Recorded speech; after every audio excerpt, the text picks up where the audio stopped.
Hi, Benjamin here. Welcome to episode 8 of Nature Hits the Books, the show where I chat with authors about their science books. In this episode, I'm joined by Venki Ramakrishnan, a Nobel laureate and structural biologist at the MRC Laboratory of Molecular Biology here in the UK. Venki's book, Why We Die, The New Science of Aging and the Quest for Immortality, was published earlier this year. It takes a deep dive into what's understood about aging, the efforts to prevent it, and what it might mean if we all start living longer. A few of the things we talk about on the podcast.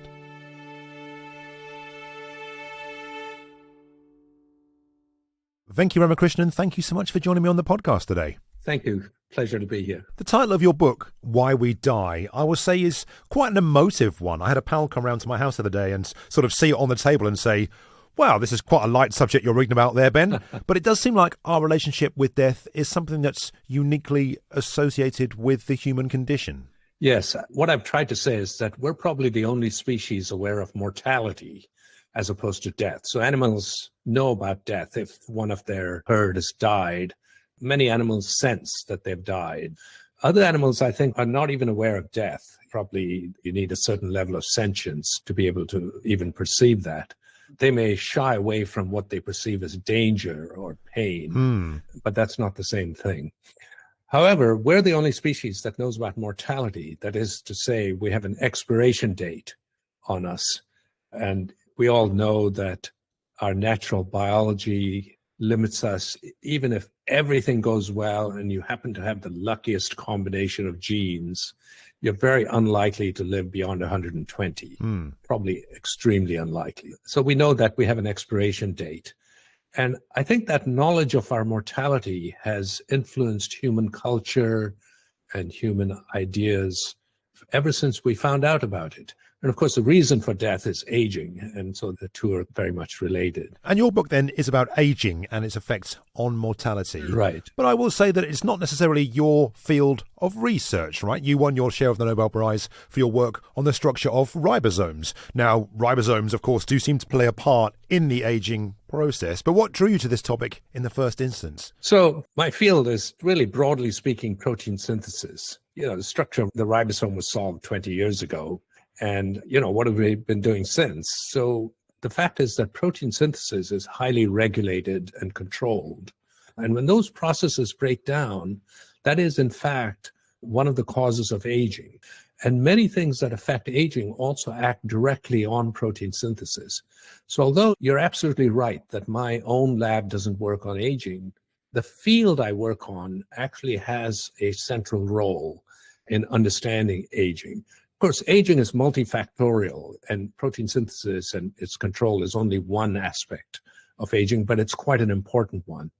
But you ask, well, what made me interested?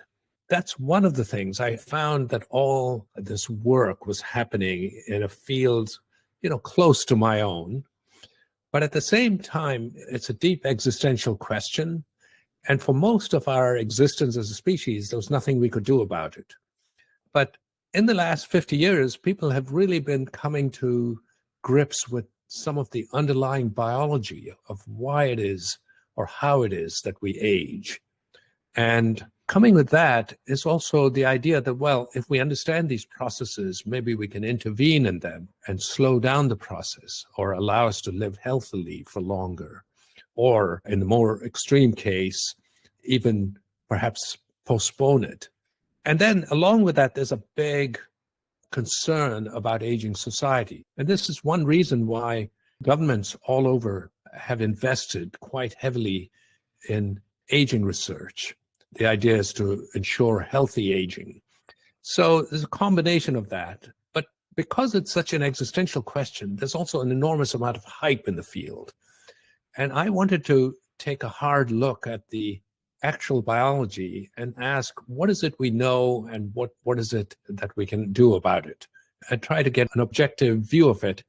And the reason I can be objective is I'm close enough to look at the literature, but I don't have a vested interest. I don't have a company invested in aging. I'm not selling any supplements or anything like that.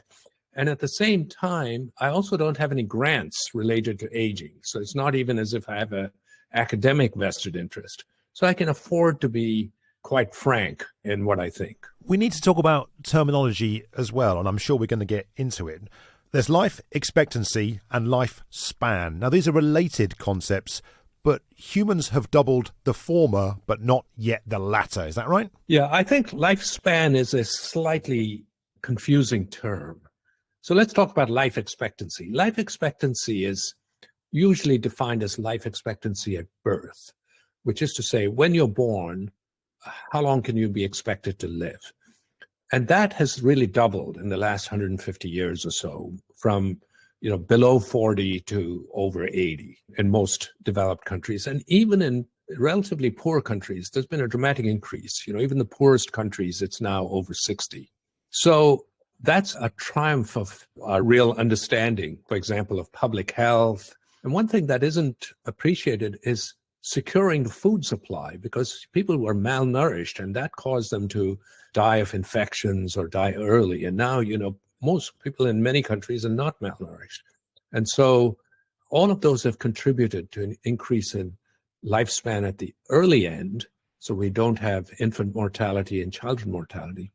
At the other end, we've made advances due to tackling heart disease, diabetes, cancer, things like that. So that's life expectancy. Lifespan, you could think of as life expectancy, sort of the average life, but the more interesting term is maximum lifespan, which is if everything goes well, how long can the member of that species possibly live?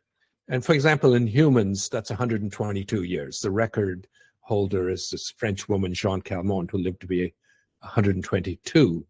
So that's the difference, I would say. And you're right. Public health later in life is extending life expectancy. But do you think lifespan can be extended? It seems, reading your book, that a lot of research has gone into this. Well, I wouldn't say that the goal of most of those papers is to crack this 122 record. So she died in 1997. And since then, no one else has cracked 120. Now, the number of centenarians is gradually increasing, but the number of supercentenarians, people who live past 110, is not actually increasing.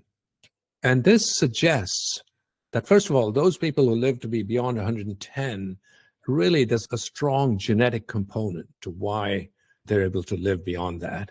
And secondly, it also suggests that there's a natural limit to our biology.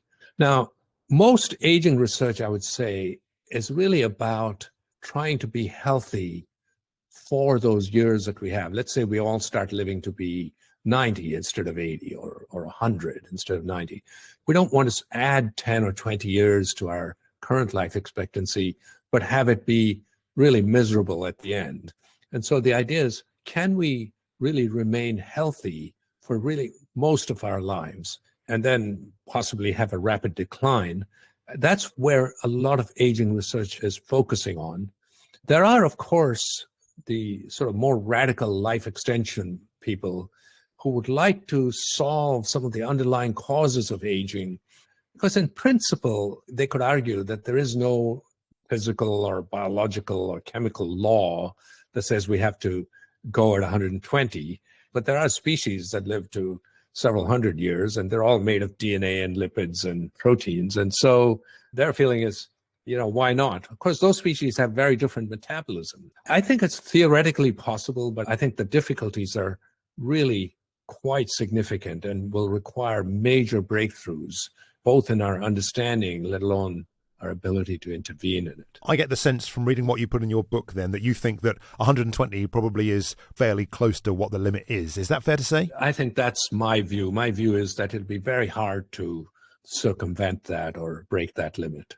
But I also think the goal of the aging community, which is to live healthily and then suddenly decline, I think that's also not clear how you would accomplish that, because it's true that these supercentenarians I talked about actually do accomplish something close to that. It turns out, at least from a study in New England, that many of them live extraordinarily healthy lives and then have a rapid decline. But it's not clear how those people have accomplished that. And it's not clear how you could implement that in the population as a whole.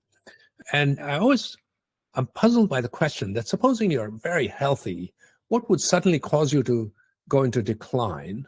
And then my feeling is the aging community would say, wait a minute, why are we allowing this decline to happen? We should be addressing the cause of the decline. And so in the end, they may end up postponing death as well. So I'm not clear how this is all going to play out. And so to understand what might happen and how it might be avoided or delayed or perhaps even reversed, I suppose, researchers really need to get a clear understanding of how it occurs. And it seems like this is extraordinarily complex, Venki, and often interconnected as well, right? And a group of cellular processes. Yeah. You've talked about protein synthesis, for example, but boiling it down, it seems to me that in many cases, the aging process is the cumulative effect of damage to something or some things in a key area inside the cell. Yeah, I would say probably it's damage to our molecules, which then manifests itself in damage to our organelles and our cells, which then is reflected as damage to the way our tissues are and our ability of cells to communicate and also to regenerate tissue.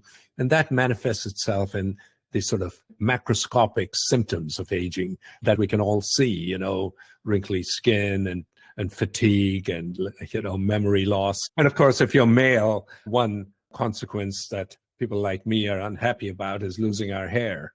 And what are some of the key areas that folk are investigating in terms of these cellular processes? Well, there are many, many areas. So let me talk about just a few. So one of them is telomere loss. Telomeres are the ends of our DNA. So each chromosome has these special structures at the end. And when most of our cells divide, they lose a little bit of their telomeres each time. And when those telomeres shorten beyond a certain point, their special structure unravels, and they're seen by the cell as broken ends of DNA. And the cell then sends that cell either into death or into a state called senescence.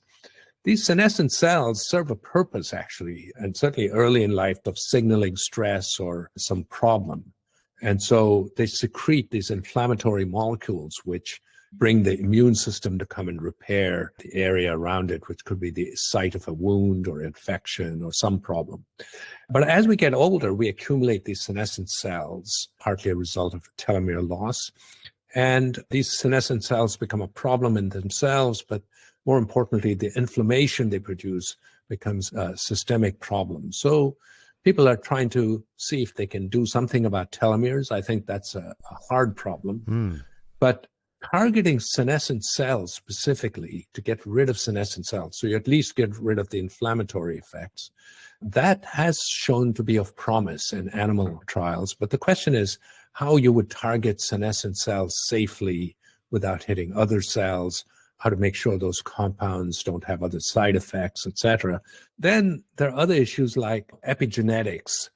Now, epigenetics is where our DNA, which has genetic information, is modified to control how that information is used. It can shut down certain genes or activate other genes. And this process develops with age. So as we age, we accumulate these marks on our DNA, which are shutting down various genes.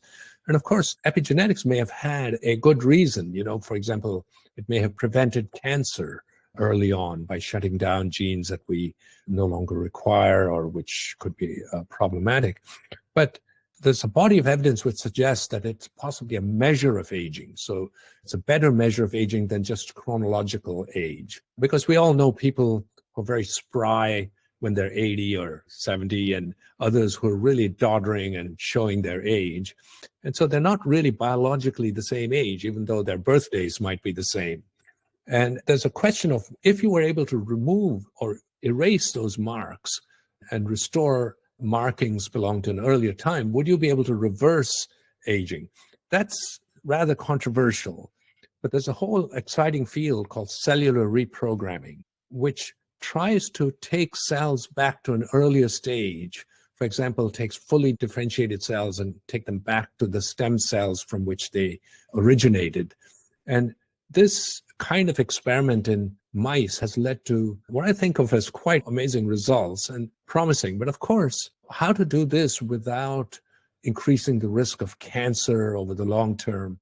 Evolutionary, it seems like a lot of the things you discussed then came about to prevent cells from going rogue and causing cancer early in life during our reproductive years. Absolutely. But then by stretching them out, by allowing them to exist chronologically later on, they can go rogue themselves, right? And I've got some notes here. One of them says shorter telomeres equals increased risk of diseases of old age. Longer telomeres in older age equals more cancer. Now, I'm sure that's massively reductionist. It's a little bit simplistic, that statement, but I think the general point is absolutely correct, which is evolution has optimized for fitness, which is the ability to mature and reproduce and pass on your genes, okay? It doesn't much care about lifespan or life expectancy or any of that. It's really all about fitness. So it's bad in evolutionary terms if you were to die before you are able to pass on your genes. So many things that might increase the risk of cancer, and especially increase that risk early in life, evolution has selected for mechanisms that prevent that, even if it does cause aging later on. And certainly telomere loss and senescence as a result of telomere loss could very easily be explained as a cancer prevention mechanism, which then has a consequence that, it causes us to age.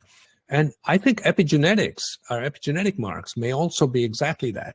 Some of it is just part of natural development, but some of it may be a cancer prevention mechanism that may cause us to age. Could it be then that I suppose these mechanisms did evolve because we weren't expected to live maybe much past our 40s back a long time ago, whereas now we've extended that out and so these systems aren't necessarily fit for purpose? Sure. I mean, let's take dementia. Dementia is an increasing problem. I think in the UK, it surpassed other causes as a major cause of death in old age.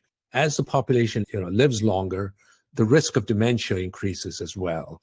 Now, if you wind back even 100 or 200 years ago, the chances of you acquiring dementia were very small. So I think that's an example of a situation where a lot of the problems of aging we would never have encountered because we never actually lived that long. You write about how a lot of the approaches to deal with telomeres or whatever it is have shown promising results maybe in a dish or in animals, but the results in humans can be quite confounding. And yet breakthroughs can be hyped pretty quickly and sold with limited evidence. I'm thinking about antioxidants, for example. You write about how they showed some promise in lab models to prevent damage to a cell, and suddenly you look at any magazine and you see how humans need to eat an antioxidant-rich diet, but maybe the evidence isn't quite there yet. Yeah, so antioxidants are an interesting case because the science underlying oxidation and oxidative damage is quite reasonable. Our mitochondria are the sites where oxidation of carbohydrates occurs. So effectively, we're burning fuel with oxygen to generate high energy molecules that can be used all over the cell for various reactions.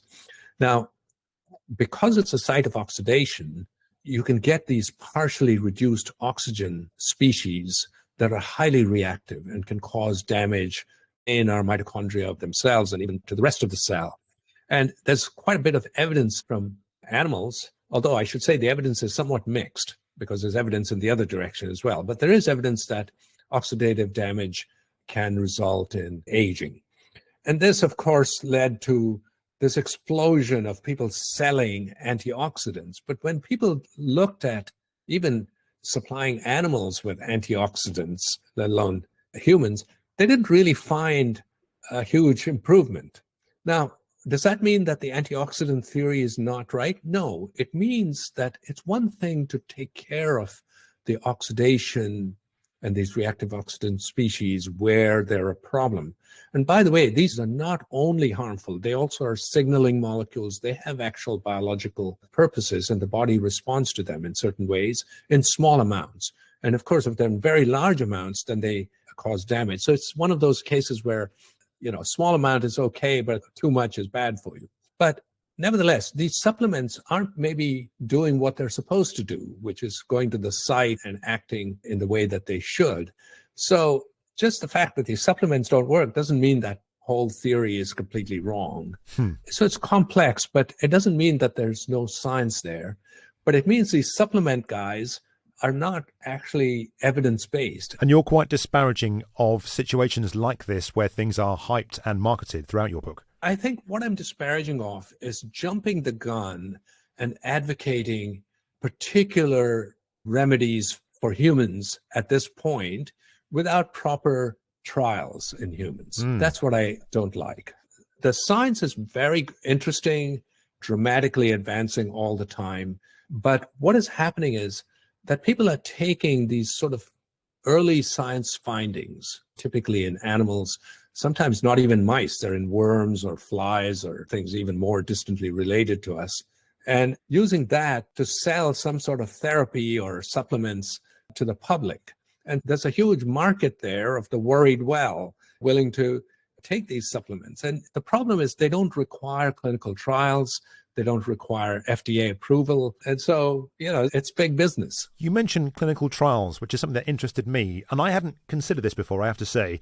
If double-blind controlled trials are kind of the gold standard for how we test therapies in people, how we go about testing things that delay aging? I mean, because for a therapy to work, it has to last a lifetime. And so tests themselves would take a lifetime, which seems unlikely. Exactly. This is a big dilemma in the aging field, which is how do you know whether your treatment's working without waiting for someone to actually die so that you know what their life expectancy is and so on. At the very least, you'd have to monitor them over 10 or 20 years to see, are they actually living healthier for a longer time? Now, it also leads to the problem of how would you devise clinical trials if something is not a disease? So the question is aging a disease? And the FDA does not classify aging as a disease. The WHO does not classify aging as a disease. They decline to do that on the grounds that it's something that happens to everyone and it's inevitable. The aging research community, on the other hand, would like to see it classified as a disease. Their view is that, look, all of these things that we acquire with old age, increased risk of cancer, diabetes, heart disease, dementia, all of them, the biggest risk factor is age. And so they think of aging itself as a disease that has these various manifestations in these other obvious symptoms. So that's the dilemma. Now, if it's not a disease, how do you go about even testing whether your remedies are working? How do you do clinical trials? And I think one way that the field is approaching this is to try to get reliable markers for aging. I mentioned that you can look at the pattern of these epigenetic tags on our DNA, and they're a better indicator of aging than biological age. So if you were able to measure biological age accurately, and the community has to come to some consensus about what set of markers accurately reflects biological age, then you could look at the markers and ask, what is happening with and without treatment? And that's one way of measuring it. But otherwise, if you can't measure it, you don't know if something is working. I mean, there's absolutely loads researchers still don't understand about the aging process. There's lots of avenues of research and a lot's been learned over the past years and decades, I suppose. But do you think this nut will be cracked on whether aging can be slowed or improved or reversed or whatever it is people are trying to do? Where do you think the field is in terms of achieving those goals? Well, I think of all the problems of aging, the one that's going to be hardest are these problems of the brain. And that has two reasons. One is that our neurons don't regenerate very much. Only a very small fraction of them are regenerated. And the other is it's very hard to get things in and out of the brain. And it's intrinsically a hard problem. So it's not clear what we would do about that. Let's assume that people do make progress even with those areas. What I would hope for is that we can actually live healthier for more of our old age. I think that would be a reasonable goal. In terms of radical life extension, I'm less optimistic. I think our natural biology, it's a sort of complicated set of intertwined processes. And the idea that we can solve all of them and live healthily beyond 120, I think it's theoretically possible, but it's also theoretically possible that we could colonize Mars or even other galaxies. So, I wouldn't say never, but I think it's very, very hard. Let's imagine a world where it does come to pass and people live longer or they live healthily for longer. There is, of course, the other side of that, which is societal issues, economic issues, all these sorts of things. Now, you do touch on this a little bit at the end of your book, and it's obviously something you've been considering. What are some of the big issues there, do you think? Yeah, people will accuse me of practicing sociology without a license. But anyway, I think, the last chapter is really, I've looked at some of the data and I try to say what I think. And it's really more to open up the debate, because I think one thing that is happening is people are looking at life extension and longer lives or healthier lives as an unmitigated good without thinking of the social consequences. Not that my views are the correct ones or I have some magic crystal ball into what the consequences will be, but I try to point out what some of the consequences might be. And one of them is that we will have a situation where the same people will keep living for much longer time. So you'll have less turnover between generations. That's going to lead to questions of intergenerational fairness. And I also feel, I point out, and many of my fellow academics may not like it, but we do tend to be our most creative. If you look at the history of science and ask, where did the big breakthroughs come from? And you can do that even in writing, as the novelist Kazuo Ishiguro has pointed out. People have produced their most creative stuff when they're relatively young. It's not that they don't do good work later in life, but it's often an extension of what they've done. And certainly in science, it depends on having bright young people around to do the work and even a lot of the thinking for you. So I think, there is this question of what would be the role of people as they lived longer, and how would they stay productive and continue to make important contributions. So people will have to adjust their roles. They would have to cede some of the things to younger people. And so I just think it'll be a problem that we have to think about. Now, those who think that I'm, unreasonable will say that, look, we already lived twice as long as our ancestors did. So society's already been through this sort of transition. And they said, you're like one of those naysayers who 100 years ago would not have wanted us to have all those public health advances. To me, I think this is somewhat different, because those were essentially external causes of dying. Whereas here, we're really trying to interfere with our natural biology of aging, So I do sense a difference between what we're doing now and what we did then. If I can hold the mirror up to you, Venki, you mentioned a few times your age, you're in your early 70s. Yes. Has your journey writing this book changed your thinking in any way, do you think? Certainly about your place in the working world, or about your relationship with aging in any way? I don't think it's changed it dramatically. I did learn a huge amount in the course of writing the book, and I did change some of my views about the biology of aging. For example, I don't believe that lifespan is absolutely fixed. And of course, the nuance of the evolutionary basis for aging was something that I had to read up on, because when you see different species living vastly different lifespans, you start thinking that aging is somehow programmed, and each species has a program that programs it to die after a certain time. But that's not the case. All it is that evolution doesn't care. It's allocated resources differently in each species, and that manifests itself in different lifespan for different species. But in terms of what I would do personally, I'm not sure. Many of the things that are supposed to have a basis for improving your health in old age, things that we can do ourselves, like eating real food, not too much, and mostly plants, that's a famous statement, or making sure that we get adequate exercise and sleep. Those are all things that I have tended to do most of my life anyway.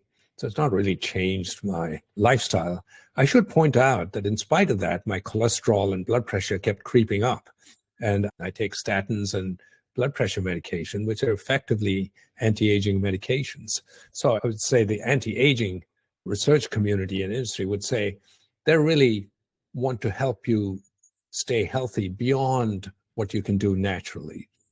I am planning to retire next year. I'm 72 this year, and I would say it's fine. I've had a very good innings, and I don't mind having this lab space taken over by some young person who's going to do some of the biology of the future. I think that sort of turnover is fine, and I'm sure I'll find productive things to do without taking away resources from younger people who deserve them. Well, fantastic. Let's leave it there. Thank you so much for joining me, Venki Ramakrishnan. Thank you. Venki Ramakrishnan there. His book, Why We Die, The New Science of Aging and the Quest for Immortality, is out now. And that's it for episode 8 of Nature Hits the Books.